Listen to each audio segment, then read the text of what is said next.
Yeah, we'll fade it out. I think you can tell what's been playing in the background.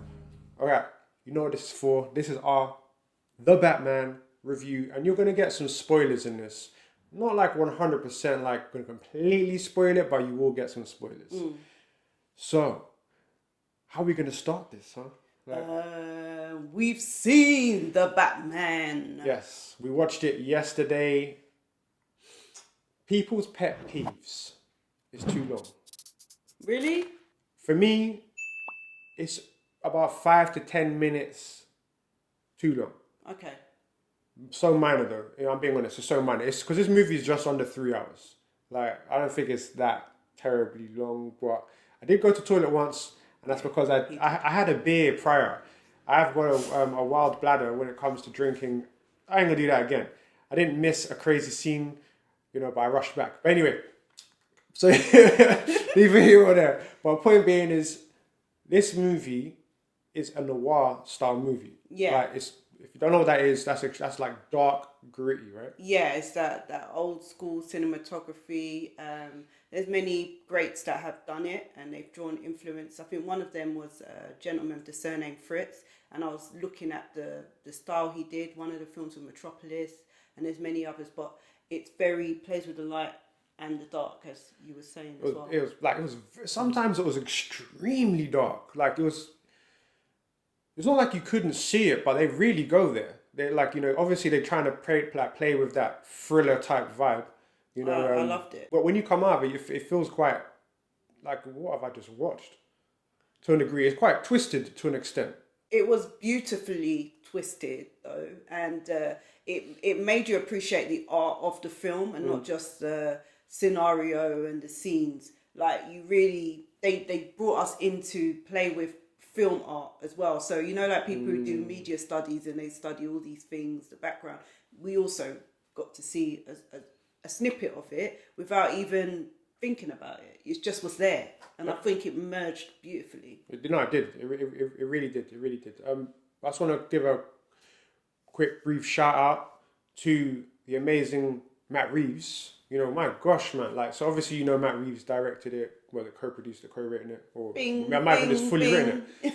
My gosh, thank you, Warner Brothers, and anybody else who was behind this to basically let him do what he wanted to do on this movie, because you ain't never gonna see a Batman movie that compares to this. It's nothing. Please do not go into the cinema or go into this without doing a little bit of research, for one. Yeah. It's a noir style film, detective. It's a detective Batman this time. It's a different type of style. So there's a whole different kind of vibe going on here. So you gotta think like that before you go into this. It's not a Christopher Nolan Batman type movie. Nothing like that at all. Yeah, it's got a lot of action. Yeah, I think once you put that in mind and you treat it as a project by itself, don't interlink. Just go with fresh, almost like you've just been into the cinema watching this project without background noise for the first time. Yeah, proper.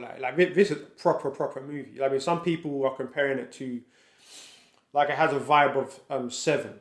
Obviously, Seven, Morgan Freeman, Brad Pitt, that is extremely disturbing and twisted type movie. Yeah, I ain't gonna lie. This movie does have that kind of energy. Yeah. Not as horrible, I would say, but it definitely goes there. It's the most dark, twisted Batman I've ever seen. Personally, from what I can remember, I mean, what I like is that they allow the enemies of Batman, or to play on properly. They're just allowed to be complete insane characters, and I like that. I like to see. It's nice to see how they're thinking. I suppose it's a bit like when we watched the Joker. We were able to watch him play out all those, even though it wasn't as graphic in some steps as that. Yes. But I did really appreciate the Riddler. I really did appreciate the Riddler for this film. Wait. So let's go there. Let's go there. Okay, so the Riddler. You're mad, man. Like that guy. Him and his all the cryptic clues that he was leaving. Paul Dano, congratulations, you did well playing that guy. So Paul Dano played the Riddler, and then you got the Penguin who you claim, which I still can't believe you didn't even know it was Colin Farrell. I did not know. I sat there and I'm going, this guy really reminds me of a penguin. Like, he really does. Prosthetics, His innit? eyebrows were he totally looked mad. like, Got, I think, scarring and everything. yeah, with his face. like, and the face was round. He doesn't have a round face, you know, and all of that. And it wasn't fake. It was really good work they did there. I agree actually, because the thing is that there are moments you're like, yeah, he just completely embodied Penguin. It doesn't really look like Colin Farrell, but if you do your research, you look at him really a lot, you eventually see him. But they did really well, personally. He really is, like, I don't know, in another life was he that guy. Like, I think this is one of his really good. Because to be honest, I feel like you were saying like he was was he one of your like standout characters for you then? Yeah, he was one of my standout characters because you couldn't help but enjoy his moments. As much, and you can kind of understand, maybe through good script writing, but you can kind of understand how he got in those situations, you know. But I loved him. I loved him in the, you know, there's many scenes that we'll go into, but he really did have some cool scenes, obviously collaborating with the rest. But yeah. Especially the club scenes. And then who else was it? So you got the Riddler, yes. You got the Penguin, and then you got obviously the gangster Carmine Falcone. Ooh. Like, and who played him? John Turturro. Oh. Like, hopefully I pronounced his surname correct. Yeah. Anyway, but I know who he is. And at the end of the day, my gosh, man, for me, he stood out really well. I don't know why people are passing judgment on this guy. I don't know who they are, so pass judgment. Well, because the thing is, everybody seems to only remember him from like some of the Transformers movies, right? Oh, like, didn't even remember that. I remember him in them, but he's also been in galore other stuff. Like he can, when he gets into a character, he embodies it, and this character he freaking did well. Personally, everybody that appeared in this movie, any character that they portrayed, they all stood out. They did very well. Like, and okay, so let's get into the detective side of this, because this is really what this movie is about. It's a lot of detective stuff going on, and who is his partner in crime? You know, James Gordon, played by the amazing Jeffrey Wright. Like if anything, he had a similar amount of screen time as, you know, Bruce Wayne, aka Batman. You know, good point. But they had amazing chemistry. Like I said, there's going to be a little bit of spoilers in this. I want to break down. I think it was Coulson. I think there's a character called Coulson. Oh, Gil Coulson. Like Gil Coulson, and obviously that's Peter Sarsgaard that's playing him. Like, he was pretty good in it, by the way. Yeah. And I think he's playing like a DA, district attorney. So let's go. Let's bring it. Catwoman. Oh. Selena Kyle. You know? Zoe Kravitz. She's freaking amazing. Yeah. Like, her fighting was freaking good. She can fight. Yeah. Her body is agile, if that's the word. She has a very gymnastic, as Catwoman is, you know, and she definitely studied that craft and embodied it. Like, she is really Catwoman now. She is. Isn't like, she? Okay, look, everybody's going to be like, okay, so favourite Catwoman, Michelle Pfeiffer. Oh, she. You can do no wrong with Michelle, though, when it came to, you know. But for me, I personally, like, and I love Michelle Pfeiffer. I love Michelle. She was great. She's a great actress altogether, though. But the way, like, Zoe Kravitz is, like she really, you know, she came into her own. She did really well. I think the chemistry between her and Batman was good for me. Yeah, it was like a quiet chemistry, which I find there are some people in the world who are not loud with sex, not overt with sex. It's the little details that they hold back. But yet they're still together. That's the chemistry to me. It's working it out, but you're always together. That's really like a secret understanding, and I think that's something some people don't get. Yeah, totally agree. Yeah, that's a fact. So you don't have to say anything to your partner. You know, sometimes you can just look at them and they already know what's going on. Like, they, you know, you ooze it. Like, with this, you know, like, I totally agree with what you said. You know, like their chemistry for me was spot on. I bought right into it. I love their chemistry, and her character.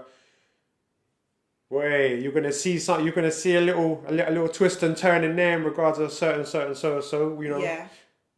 Shall we say it? You know, I don't want to spoil everything. I won't spoil everything, but you'll see it. You'll see it. But like I said, this we'll have some spoilers in this, but not many. All right. So, like you said, the Riddler was a madman, called, like, you know, Mr. Dano himself. He was great. He was great. He was great. Honestly, he made me want to be exactly like him. Wow. Yeah. At some points, I was like, I get it. What And you get? I'm getting a bit worried that I don't really mean I want to be like him, everybody. But, as in... Why was he like that? Because of the way the world treated him.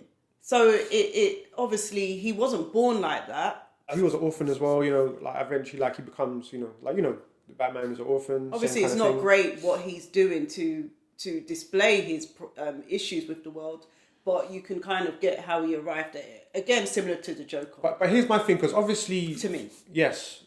Similar to the Joker? Well, the way that the Joker was treated, in a way, in some of the old past films, the way the Joker was treated... I get it, as he a child, sort of yeah. acted out and sort of took his strength back. But this guy, he's still toying with his strength. Alfred Pennyworth, you know, played by the great Andy Serkis. Like, you know... Can't forget Alfred. He helps Batman basically solve a lot of these clues, actually. Like, you know, he's pretty quite bright, let's be honest. Love to know an Alfred. Yeah, so I was gonna say he played a really, really good character. I'm just trying. Oh man, who else is that? Who else is anybody else? I'm thinking. I think we've got a lot of the characters down. To be honest, it's just the way that they sort of interweave with each other is the most interesting part. And even like, you know, in scenes where some of them weren't even speaking, it was just very, very nice to see. Even like you see that happened a lot, by the way. Yeah, that did happen a lot. You saw them all in a room together. Well, not all of them, but when they were in the room playing with each other. I liked when there's a scene when Batman comes to the door to see Falcone. Or what his house or the club? The club comes to the club. No, I think that's the Penguin. I think I don't know. You're right. No, you know what? It's Falcone. He wants but the to Penguin's see always there because as he well. wants to work out who the Riddler is at this point. Yeah. Okay. Yeah, and the twins are just not having it. There's a set of twins.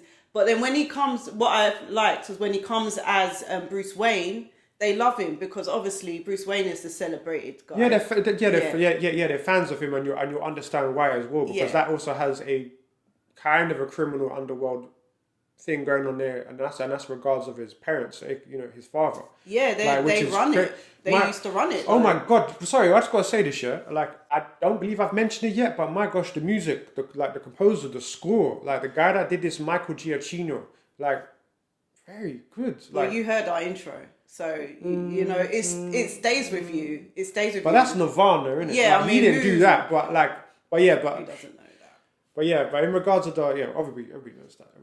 But the point is, I was gonna say, Michael Giacchino, he did really, really well with the music. Like, you know, I don't know who his influences are, but my gosh, like he did really, really well. Cinematography, Greg Fraser, like that to me also played an extremely important part because of, you know, the color palette, you know, the noir style of the film. Even though that's most probably to do with Matt Reeves, but obviously, cinematography wise, it was like lovely. This guy, like, you know, it was freaking. This movie was very on top of it being dark, it was very, very moody. There was a lot of rain. There was a lot of rainy, you know. It's perfect for England. Yeah.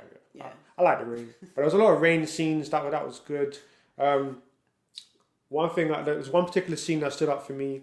It's not my favorite scene, but it's one of the freaking coolest scenes. It was when it was involving the Batmobile. When the minute that Batmobile turned on, oh my God. Oh yeah, that was like the sound. Like the freaking sound coming out of that freaking souped up car. I don't know what. Like I think I'm not really 100% sure what kind of a car that was, but I've been reading. I know it's a real car. Yeah, it's a real car, and I know it's got like a Chevy type style, maybe a Ford Mustang type style, like, you know, kind of that kind of looking style, right?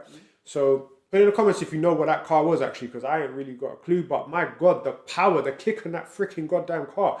The car chase, actually. Mean. Do you remember the car chase? Of course I remember the car chase. With the Penguin! Yeah, that was hard. That was really, really hard. It was so frustrating just to see how they were going to get out of that as well. Because you could see like the guys was really like trying to get away. This guy's like not having it. So many obstacles. Yeah, he was not having it at all. Like, and also, by the way, remember, this is a emo, gothic Batman. Yeah. Like, and also, he's quite despondent. Like, he's I feel like he's not there sometimes. Like, you know, when you're saying that there were scenes where people are talking, and for instance, Batman comes in the room or Bruce Wayne comes in the room. Let's just say Bruce Wayne, and he's just staring at an individual, and he's not talking. Like but you can feel his mood, how upset he is, or his the empath in him, like or his childhood drama is kind of coming to fruition again through somebody else. Somebody else is experiencing what he's experienced, and he's just looking at that individual. Oh, damn, I know the scene you mean. When he looks at the child, somebody in a similar position as he was. In the church or, or in that house at that time. Yeah. And but there's plenty, like you said, there's plenty of times when people are not saying anything, but they're saying enough with their mannerisms. And that's real acting. It's not about the amount of words you're saying. It's just about bodying the character. You don't, obviously, you look at silent films. We used to watch silent films. There were no words. We just used to watch their expression. So the expressionism, again, part of noir as well, which some people might get, some won't. But I do think if you're following the story, it works perfectly, Fact. Oh, yeah, sorry. The Riddler. Paul Dano, I read something where he said he may have took inspiration a little bit from the Zodiac Killer, I guess, playing this. And you can kind of... You'll get why.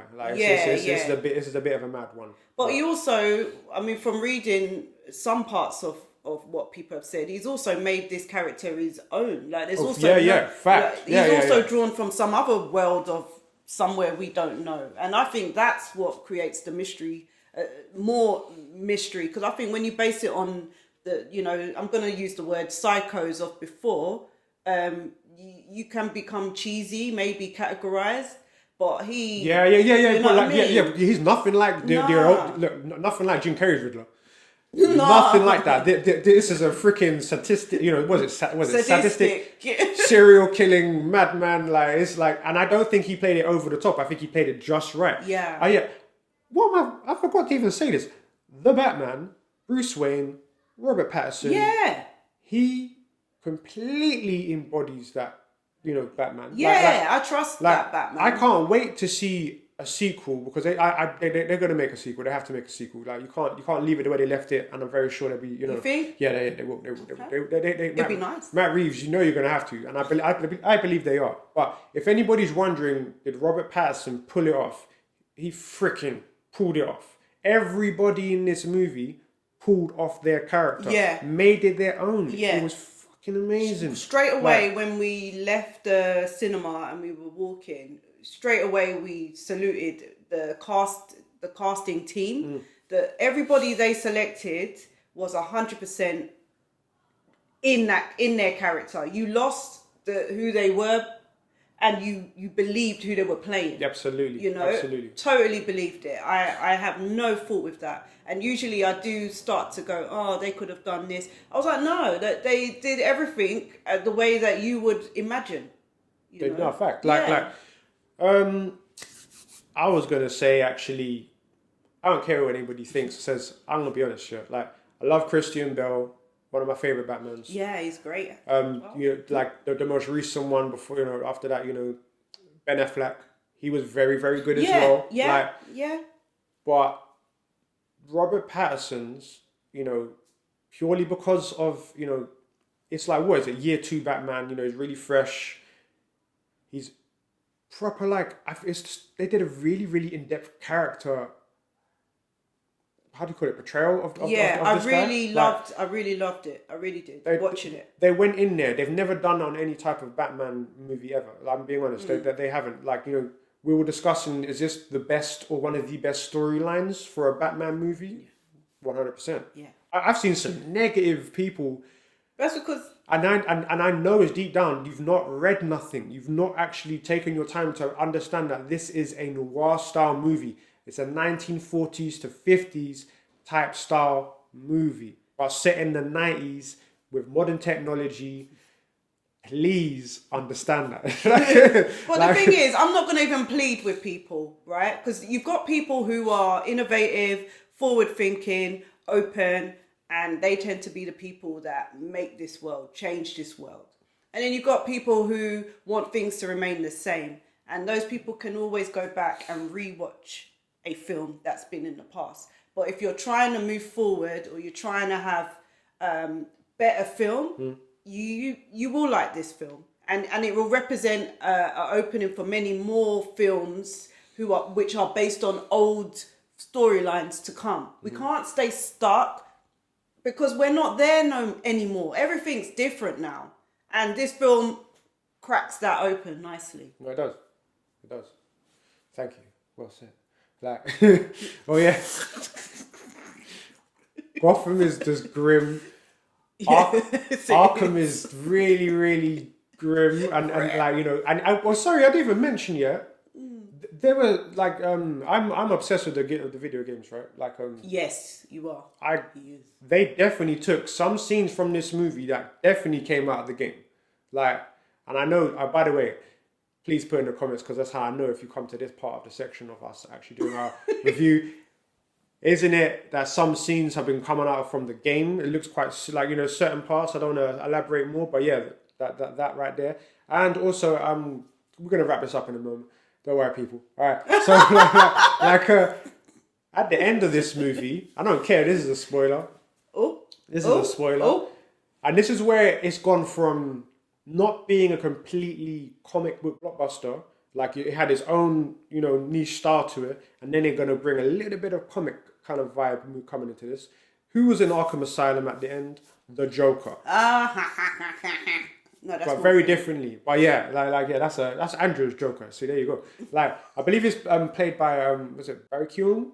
But I know he was in the Eternals. Mm-hmm. So yeah, that's interesting. Whereas like is he gonna be potentially in, you know, the Batman 2? Let's see. I don't know, but that was very odd to me. I have to be honest, it was very odd, but also a pleasant surprise. Yeah. Because they were doing so well with this, you know, staying away from all of that, and then they went into it. But it was only brief. It was only quick, but it was interesting. Yeah, it's nice, and it's obviously a great place to meet affiliates in Psycho. Oh yeah, Arkham Asylum, right? Yeah, that's the place to be. Oh freaking hell! So, did they kind of hint a little bit that the Batman and the Riddler might be brothers?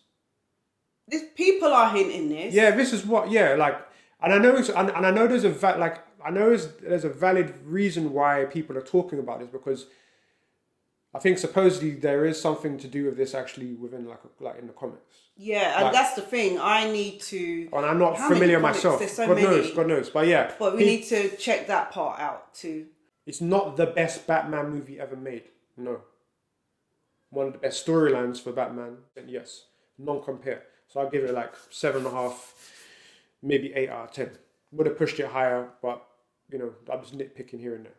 Okay, I find it hard to gauge. You're right with the gauge. For style, I'll give it a 10. Yes, yeah. That's how I have to do it. Yeah. For characters, I give it a 10. I want those characters to stay on. No, I agree. I want them to stay on. I want them in the other films. Yeah. But for the whole story itself, I enjoyed the storyline and I get it. But there might have been little moments like where the film could have been shortened, just little. Yeah. And for that, I give it a 7.9. So, all right, give me an overall of the whole movie, though. Oh, yeah, so I've got to do some maths averaging. It would mostly end up about... Oh, it's hard. Just let it... First thing comes to your mouth, say it, let's go. Done, go. Number. Do it. It's not a big deal. I give it an 8. There you go, people. So we wrapped it on that. I like the way you broke it down because it makes sense. You do have to rate the other things as well because they really, really did well with the other stuff. Yeah. Right? So thank you for doing that. That's appreciated. All right. That's our review of the Batman. I hope you enjoyed it. Like I said, it was semi-spoilers. Is what it is. Please go watch it. It's freaking amazing. You'll be thoroughly impressed. And if you're not, then you clearly wasn't reading the memo. All right. None but love. Hit that freaking like button. Hit that subscribe button. Yeah. Okay. None but love, people. I just wanna let go.